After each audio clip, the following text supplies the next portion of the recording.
Hello students, तो चलिए आज हम लोग शुरुआत करते हैं क्लास 9 के एक्सरसाइज 9.3 के क्वेश्चन नंबर 11 का, जो कि है ABC and ADC are two right triangles with common hypotenuse AC.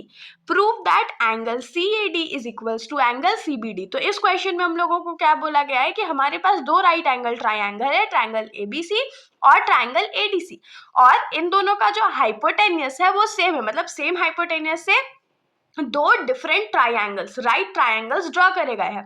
और उसके बाद हम लोगों को ये प्रूफ करके दिखाना है कि एंगल CAD जो होगा वो एंगल CBD के बराबर होगा इन द फिगर। तो इसके लिए सबसे पहले हम लोगों को क्या करना पड़ेगा, तो फिगर ड्रॉ करना पड़ेगा। अब क्योंकि इसमें हिंट यही हम लोग को दिया हुआ है कि AC जो है वो कॉमन हाइपोटेन्यूस है, तो हम लोग AC को ही पहले ड्रॉ कर लेते हैं ताकि यहाँ से हम लोग दो राइट एंगल ट्राइंगल ड्रॉ कर सके।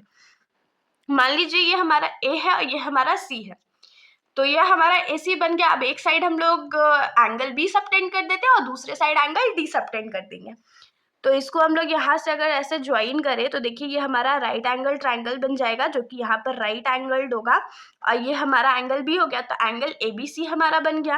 और उसके बाद इस साइड हम लोग एक एंगल D ड्रॉ कर देंगे, जो कि राइट एंगल ट्राइंगल होगा जैसे क्वेश्चन में बोला गया था। तो ये हमारा दूसरा ट्राइंगल बन गया, ये ABC बन गया, ये ACD बन गया। अब हम लोग क्या करते हैं, तो इसको भी ज्वाइन कर देते हैं विद डॉटेड लाइंस। तो ये हमारा एक तरह का क्वाड्रिलेटरल बन गया ना, परफेक्ट क्वाड्रिलेटरल नहीं बना, लेकिन ठीक है, अज्यूम हम लोग कर लेंगे। अब हम लोग को इसमें क्या बोला गया था कि हम लोगों को ये प्रूफ करके शो करना है कि एंगल CAD जो होगा, ये वाला जो एंगल है ये वाला, वो किसके बराबर होगा, तो एंगल CBD के बराबर होगा। CBD इस वाले एंगल के बराबर होगा।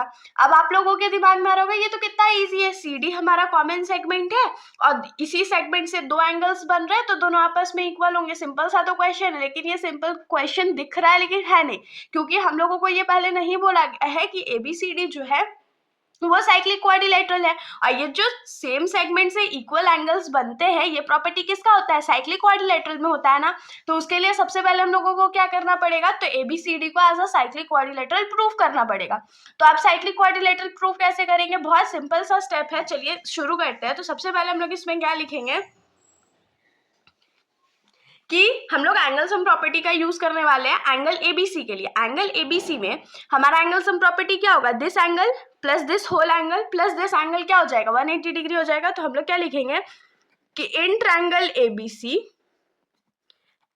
Angle BAC plus angle ABC plus angle BCA is equal to क्या हो जाएगा, 180 डिग्री के बराबर हो जाएगा। क्यों बराबर हो जाएगा, तो angle sum property of triangle के थ्रू। अब देखिए इसमें से हम लोगों को ऑलरेडी पता है कि एंगल ABC जो है वो 90 डिग्री है, तो उसको हम लोग 90 डिग्री पहले ही अज्यूम कर लेते हैं, इज इक्वल्स टू 180 डिग्री हो गया। अब 90 डिग्री जो लेफ्ट में एडिशन में है उसको राइट साइड में भेजेंगे तो वो क्या हो जाएगा, माइनस में चला जाएगा। तो ये क्या हो जाएगा, angle BAC plus angle BCA is equals to 180 degree minus 90 degree. तो यहाँ से हम लोग को क्या मिला कि angle BAC plus angle BCA जो है वो कितना हो जाएगा, 90 डिग्री के बराबर हो जाएगा। इसको हम लोग मान लेंगे टू बी इक्वेशन नंबर 1। अब सेम चीज हम लोग किसमें करेंगे, ट्रायंगल ADC में करेंगे। ट्रायंगल ADC में भी हम लोग क्या लिख सकते हैं कि ये एंगल प्लस ये एंगल प्लस ये एंगल कितना होगा, 180 डिग्री के बराबर होगा। Angle sum property of a triangle से, और उसके हिसाब से हम लोग ऐसा एक इक्वेशन निकाल लेंगे। तो हम लोग यहाँ पर क्या लिखेंगे, in triangle ADC angle DAC plus angle ADC plus angle DCA is equal to क्या हो जाएगा, 180 डिग्री। और इसका रीजन हम लोग क्या देंगे, तो angle sum property of triangle, ये हो गया। अब यहाँ पर देखिए इसमें भी हम लोगों को एंगल ADC का वैल्यू पहले से 90 डिग्री पता ही हम लोगों को क्वेश्चन में गिवन था, तो उसको हम लोग 90 डिग्री लिख देते हैं। अब ये जो 90 डिग्री साइड प्लस में है उसको राइट साइड भेजेंगे तो वो माइनस में चला जाएगा। तो ये क्या हो जाएगा, angle DAC plus angle DCA is equal to 180 degree minus 90 degree. तो यहाँ से हम लोग को क्या मिलेगा कि angle DAC plus angle DCA जो होगा वो 90 डिग्री के बराबर हो जाएगा। इसको मान लेते हैं इक्वेशन नंबर 2। अब देखिए हम लोग इक्वेशन नंबर 1 और इक्वेशन नंबर 2 को ऐड कर देते हैं। तो हम लोग लिखेंगे adding equation 1 and 2, equation number 1 और 2 को जब हम लोग ऐड करेंगे तो LHS जो है वो LHS के साथ ऐड होगा और जो RHS है वो RHS के साथ ऐड हो जाएगा। तो इसमें हम लोग क्या लिखेंगे कि angle BAC plus angle BCA plus angle DAC plus angle DCA किसके बराबर हो जाएगा? तो RHS में हमारा 90 और 90 था, तो 90 डिग्री प्लस 90 डिग्री। अब इसको थोड़ा सा हम लोग अरेंज कर लेते हैं। देखिए एंगल BAC है ना, तो एंगल BAC और एंगल DAC भी है, तो एंगल DAC इन दोनों को एक साथ कर देते हैं। तो यहाँ पर क्या लिखेंगे? Angle BAC plus angle DAC। और दूसरे साइड में हम लोग क्या कर देंगे? एंगल BCA और एंगल DCA को साथ में ऐड कर देंगे। तो angle BCA plus angle DCA is equals to 90 degree plus 90 degree कितना हो गया? 180 डिग्री हो गया। तो एंगल BAC और एंगल DAC कितना हो जाएगा? तो एंगल BAD हो जाएगा प्लस एंगल BCA और एंगल DCA को ऐड करेंगे तो क्या हो जाएगा? एंगल BCD हो जाएगा इज इक्वल्स टू क्या हो गया? 180 डिग्री। इसको मानिए इक्वेशन नंबर 3। इतना अब हम लोग को मिल गया। और क्वेश्चन में हम लोगों को क्या गिवन था कि एंगल B जो है वो 90 डिग्री है और एंगल D जो है वो 90 डिग्री है। तो हम लोग यहाँ से क्या लिखेंगे? इट वॉज गिवन दैट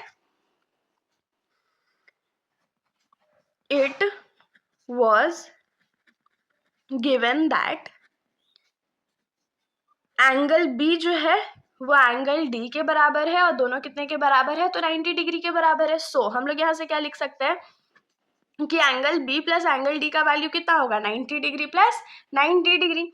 तो यहाँ से हम लोग को क्या मिलेगा? Angle B plus angle D is equals to 180 degree. इसको मानिए इक्वेशन नंबर 4। अब आप लोगों के दिमाग में आ रहा होगा हम लोग इस इक्वेशन नंबर 3 और इक्वेशन नंबर 4 का करेंगे क्या? तो बहुत सिंपल है। अभी हमने इक्वेशन नंबर 3 में क्या प्रूव करा कि ये पूरे एंगल और इस पूरे एंगल का सम जो है वो 180 डिग्री के बराबर है। और इक्वेशन नंबर 4 में हमने क्या प्रूव करा कि इस एंगल और इस एंगल का सम जो है वो 180 डिग्री के बराबर है। और हम लोग ये प्रॉपर्टी बहुत अच्छे से जानते हैं कि किसी भी क्वाड्रिलेटरल में अगर अपोजिट एंगल्स का सम 180 डिग्री के बराबर है तो वो साइक्लिक क्वाड्रिलेटरल होगा। तो हम लोग यहाँ पर से क्या लिखेंगे कि from equation 3 and 4 we can say that the sum since the sum of opposite angles is 180 degree, therefore quadrilateral ABCD is a cyclic quadrilateral। तो हम लोग यहाँ पर लिख लेते हैं कि from equation 3 and 4 since sum of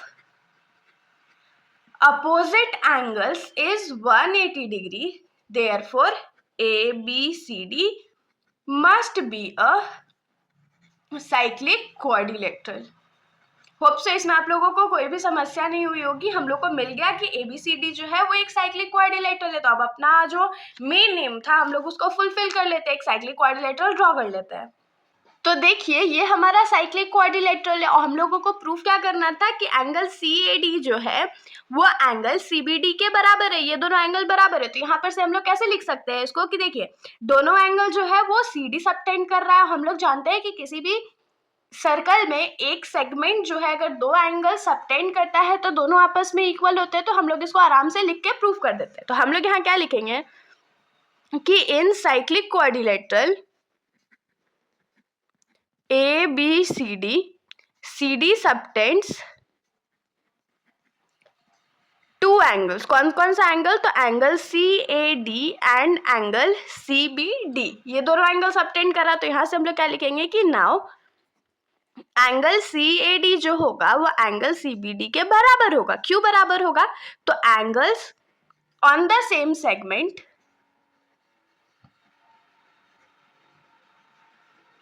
CD are equal. तो यहाँ से हम लोग को क्या मिल गया कि जो सेम सेगमेंट पे एंगल्स बनते हैं वो हमेशा आपस में इक्वल होते हैं।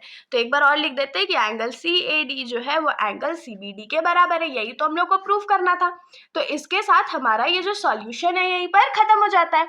अगर आप लोगों को वीडियो अच्छी लगी तो वीडियो को लाइक करिएगा और इतनी मेहनत के लिए चैनल को बिना सब्सक्राइब करे कहीं मत जाइएगा। Thank you.